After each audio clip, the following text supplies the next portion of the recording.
5.4 Ordinary and Simple Annuity. Ordinary and Simple Annuity.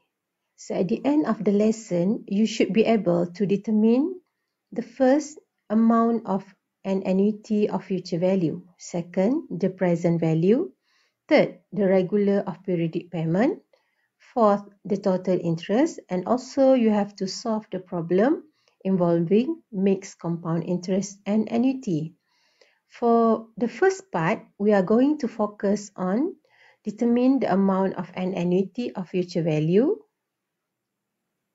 the regular of periodic payment, the total interest, and solving the problem involving mixed compound interest and annuity.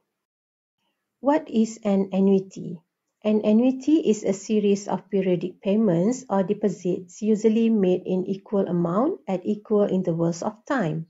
The payments are computed by the compound interest method such as annually, semi-annually, quarterly, or monthly.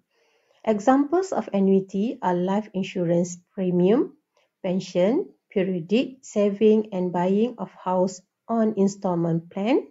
Basically, there are two annuities, contingent annuities and annuities certain.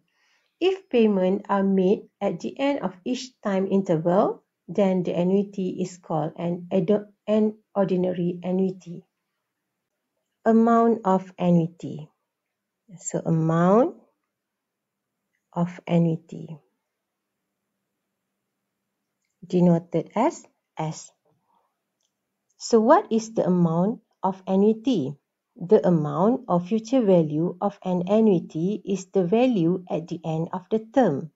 That is, it is the sum of compound amount of all payments. Using this time scale, we may derive the future value for the annuity immediate. So let us look at the timeline.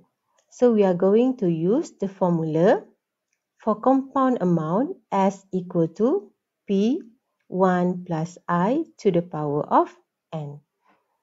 So all of these R will be our P, okay, principal, and this is our S, okay.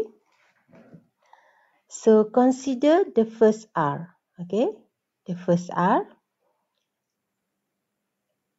The S is the compound amount is R1 plus I to the power of N minus 1.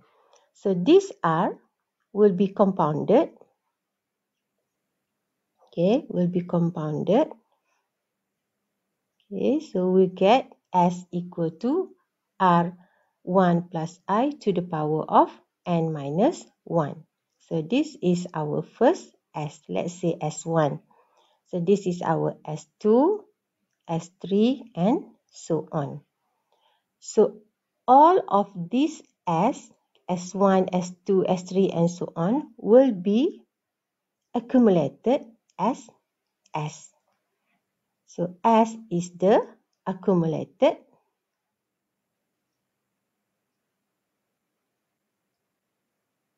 amount. Okay. So S1, S2, S3, and so on will be accumulated as S. Okay, by adding all the S1, S2, S3, and so on, okay, so this S1 plus S2 plus so on, okay, so we have S equal to R1 plus I to the power of N minus 1 plus R times 1 plus I to the power of N minus 2 and so on. So this equal to a geometric series, okay. So our first term is R, the ratio, common ratio is 1 plus I, and the number of terms is N. Okay, so we know the formula for Sn for geometric series. Sn is A times R to the power of N minus 1 over R minus 1. So we substitute A equal to R. R equal to 1 plus I. Okay, so we have this formula. Therefore, the formula for the future amount of an annuity is given by this formula. So Sn equal to R 1 plus I to the power of n minus 1 divided by I. So after this, to solve the problem, we are going to use this formula. Let us look at the first example. Find the amount of an annuity of RM200 payable at the end of each month for 5 years if the interest rate is 10% compounded monthly. So first we have to list down all the information given in the question. So here we have the value for R equal to RM200, M equal to 12, T equal to 5 years, interest rate J equal to 10%, which is 0.1. Therefore, our N equal to 12 times 5 equals 60, and I equal to 0.1 divided by 12. So we know that S, the future value for annuity, is given by the formula R times 1 plus I to the power of n minus 1 divided by I.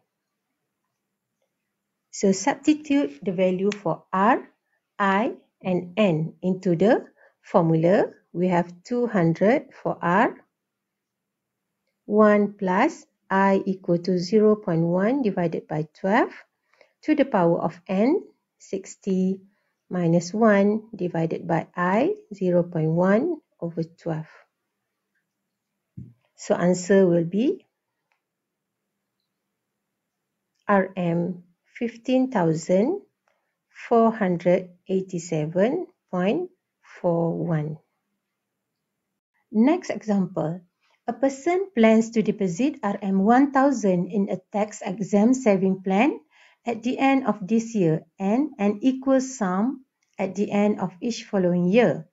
If interest is expected to be earned at the rate of 6% per year compounded annually, to what sum will the investment grow at the time of the forced deposit?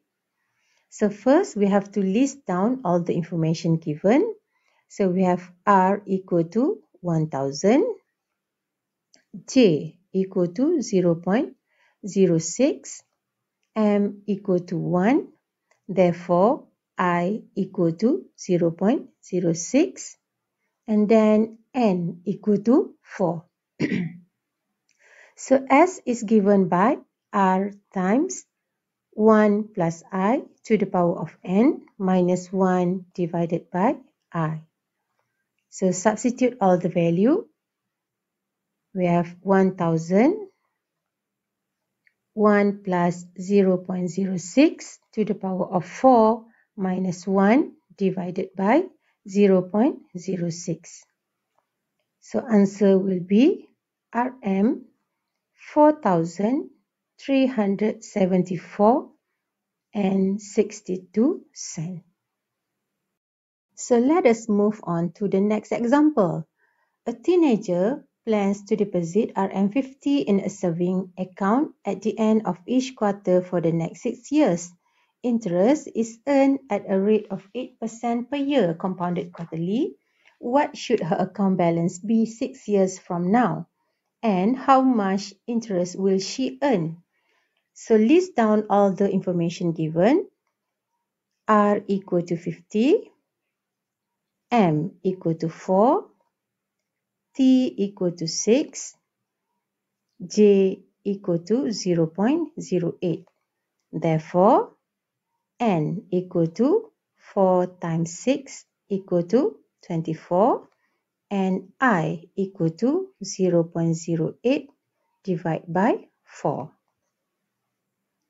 S is given by R 50 times 1 plus I 0.08 over 4 to the power of n 24 minus 1 divided by I 0.08 over 4. So answer will be RM 1521.09.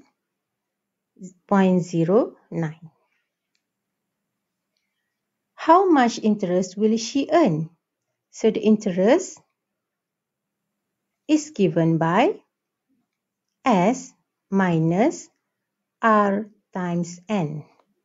So S is 1521.09 minus R. R is 50 times N 24. So answer will be RM 321.09. Next example. To buy a new car, Mr. Hashim decides to save every month into account that pays interest at an annual rate of 5% compounded monthly. If he has 34,442.50 at the end of 5 years, how much he has to save? So in this question, we have to find the value for R. So list down all the information given. So what we have here, J equal to 0.05, M equal to 12, T equal to 5 years, S equal to 34,442 and 50 cents. Therefore, I equal to 0.05 over 12 and equal to 12 times 5 equal to 60. So S is given by the formula R 1 plus I to the power of n minus 1 over I. So substitute all the value. S equal to 34,442 and 50 cents. R that we want to find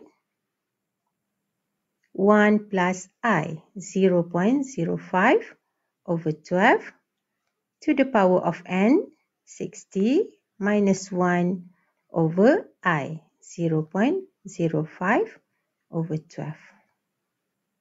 Therefore, R equal to RM 506.46 cents. A corporation wants to establish a sinking fund beginning at the end of the year. Annual deposit will be made at the end of the year for the following 9 years. If deposit earn interest at the rate of 8% per year compounded annually, how much money must be deposited each year in order to have RM 12 million at the time of the 10th deposit? How much interest will be earned? So list down all the information given. S equal to 12 million. J equal to 0.08. M equal to 1. N equal to 10. So S is given by R 1 plus I to the power of n minus 1 over I. So S here is 12 million.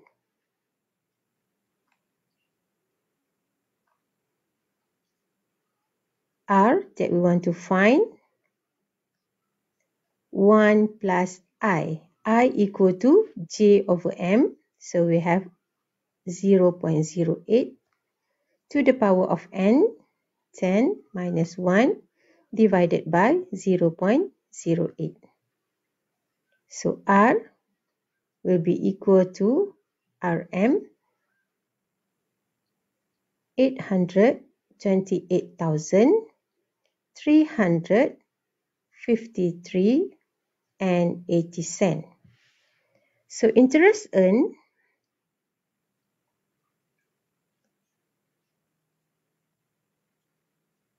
equal to S minus R times N. So equal to 12 million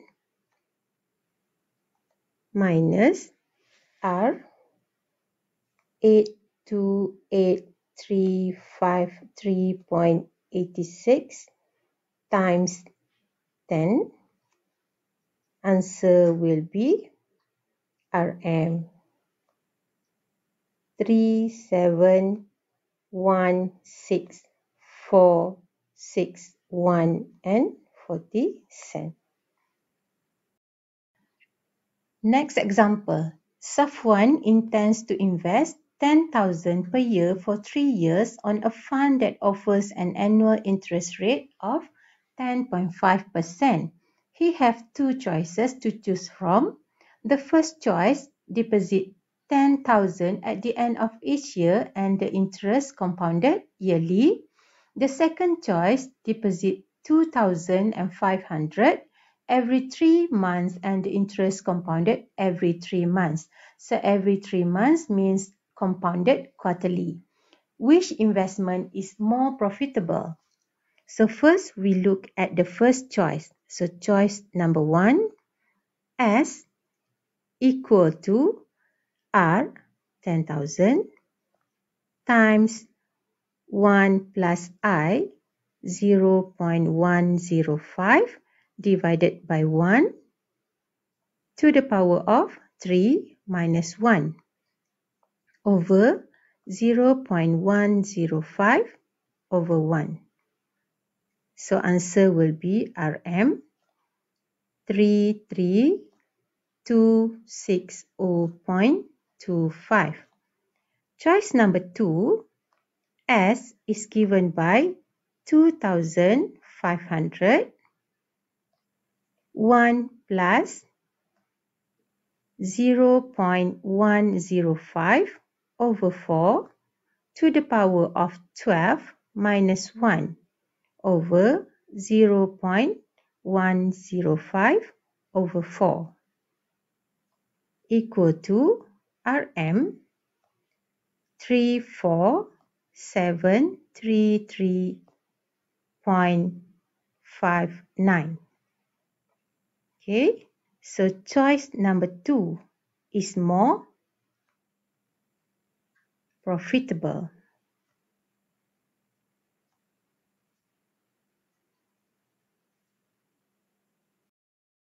Alright, for this example, at the end of every month, Mr. Zaki saved 200 in an account that pays an annual rate of 10% compounded monthly. After 3 years, he adds 60 ringgit to his saving per month.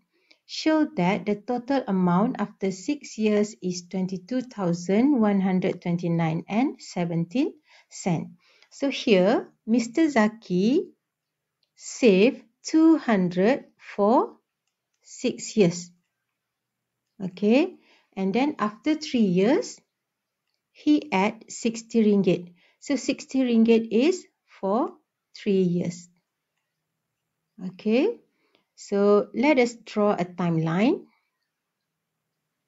Okay, timeline for 6 years.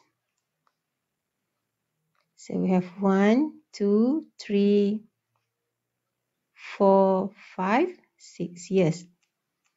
Okay, so the interest rate J equal to 10%. Okay, so for 6 years, okay, Mr. Zaki saved 200. So R equal to 200 and equal to 12 times 6 equal to 72. And then after 3 years, starting here, he start to save 260, meaning he add more 60 ringgit. So R equal to 60 and equal to, for 3 years, 12 times 3 equal to 36. So here, the accumulated amount is S1 and here is S2. So we have to show that S1 plus S2 equal to 22,129 and 70 cents. Okay, so let us calculate the amount for S1 and S2. So S1 plus S2 equal to, for S1, R equal to 200, 1 plus I 0.1 over 12, N equal to 72 minus 1 over 0.1 over 12 plus S2 60, 1 plus 0.1 over 12 to the power of 36 minus 1 over 0.1 over 12. So when we calculate, S1 equal to 19,622 and 26. S2 equal to 2506.91. So the total will be RM 22,129 and 17 cents. So shown.